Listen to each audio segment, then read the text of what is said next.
வணக்கம். நான் யோகானந்த் பாண்டியன் பேசுகிறேன். குஜராத் மாநிலம் சூரத் மாநகரில் விநாயகர் சதுர்த்தி விழா வழிபாடு நடந்து கொண்டிருந்த இடத்துல சில சிறுவர்கள் கல்வீச்சில் ஈடுபட்டிருக்காங்க. அந்த பகுதி இஸ்லாமியர்கள் அதிகமாக வாழ்கின்ற பகுதி என்பதால விநாயகர் சதுர்த்தி விழா நடப்பதை சகிக்க முடியாமல் இது போன்ற நடவடிக்கைகளில் ஈடுபட்டிருக்காங்க. உடனடியாக காவல்துறை மூலமாக நடவடிக்கை எடுக்கப்பட்டு குஜராத்தின் உள்துறை அமைச்சர் சம்பவ இடத்துக்கு வந்து அவரும் அந்த இடத்துல வந்து விநாயகர் வழிபாடை தொடர்ந்து நடப்பதை உறுதி செய்துவிட்டு கடும் நடவடிக்கை எடுக்க காவல்துறைக்கு உத்தரவு போட்டார்.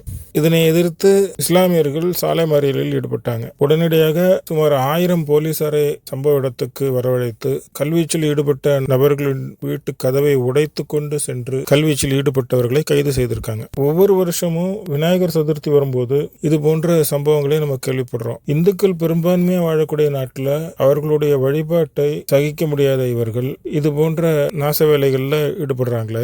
இதே மாதிரி என்னைக்காவது இந்துக்கள் மாற்று மதத்தினருடைய பண்டிகை நேரத்துல இந்த மாதிரி தாக்குதல்கள்ல ஈடுபட்டு நம்ம கேள்விப்பட்டது உண்டா? ஒரு சந்தோஷமான தருணத்துல மற்றவர்கள் இருப்பதை சகிக்காமல் இது போன்ற கீழ்த்தரமா நடந்து கொண்டால் அதற்கு காவல்துறை மூலமாக கண்டிப்பாக இது போன்ற உடனடி நடவடிக்கைகளை எடுத்தே ஆகணும். சம்பவம் நடந்த அன்று இரவே விடிய விடிய நடவடிக்கை எடுத்து அங்கே அமைதி நிலவுவதை உறுதி செய்து விநாயகர் வழிபாடு நடப்பதை உறுதி செய்த காவல்துறை அடுத்த நாள் காலையிலேயே அங்கே இருந்த ஆக்கிரமிப்புகளையும் இடித்து தள்ளியிருக்காங்க. இப்போ இந்த புல்டோசர் கலாச்சாரத்தை எதிர்க்கிறவங்க சில பேர் இது நியாயமானு கேட்பாங்க. ஒரு வழிபாடு நடக்கிற இடத்துல கல்வீச்சு நடத்துவது மட்டும் நியாயமா?